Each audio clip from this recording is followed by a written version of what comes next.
সংসারের কাজগুলো কোনোটাই স্কিপ করে কিন্তু এগিয়ে যাওয়া যায় না। কারণ হচ্ছে আজকে আমি অলসতা করে একটা কাজ না করব, আগামীকালকে কিন্তু আমার সেটা করতেই হবে, কারণ সেটা না করে কোনো উপায় নেই।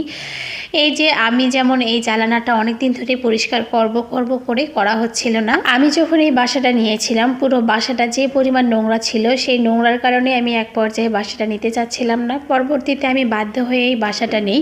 এই বাসার সব থেকে বাথরুম 3টা আর হচ্ছে 2টা বেসিন আর রান্নাঘরের জ্বালানা থেকে শুরু করে রান্নাঘরের টাইলস আর হচ্ছে হাউস এতই আঠালো ছিল, যেগুলো আমি বাসা নেওয়ার পর আস্তে আস্তে অনেক কষ্ট করে ক্লিন করেছিলাম। এই বাসায় হচ্ছে 3টা বেডরুম। তা আমরা আসার আগে এই ফ্ল্যাটে 3জন ভাড়াটি একসাথে ছিল, তারা সাবলেট হিসাবে। তো সাবলেট থাকলেই দেখা যায় একজন আরেকজনের জন্য তেমন কাজ করে না। আমার মনে হচ্ছিল তারা শুধু রান্নাবান্নাই করেছিল, কোনোভাবেই ডিপ ক্লিন বা কোনো ক্লিনিংয়ের কাজ তারা করেনি। আমি যেদিন বাসা নেই সেদিন বাড়িওয়ালা ভাবিরা নিজেই এসে আমাকে কিছুটা হেল্প করেছিল এগুলো পরিষ্কার করায়। জ্বালানার গ্রিলগুলো একেবারে চিকন হওয়ায় হাত যায় না, যার কারণে আমি অনেকটাই ভয়ে বা অলসতায় এতদিন জ্বালানাটা পরিষ্কার করিনি। কিন্তু ভাবতেছি সামনে শীত, এখন ক্লিন না করলে সামনে আর করতেই পাবো না, যার কারণে আজকে অভিযানে নেমে পড়েছি। আমি কিন্তু পানির সাথে ডিটারজেন্ট, ভিম লিকুইড আর হচ্ছে খাবার সোডা, লেবুর রস, লেবুর খোসা সহ কিছুক্ষণ জ্বালিয়ে সেগুলো আধা ঘন্টার মতো দিয়ে রেখেছিলাম।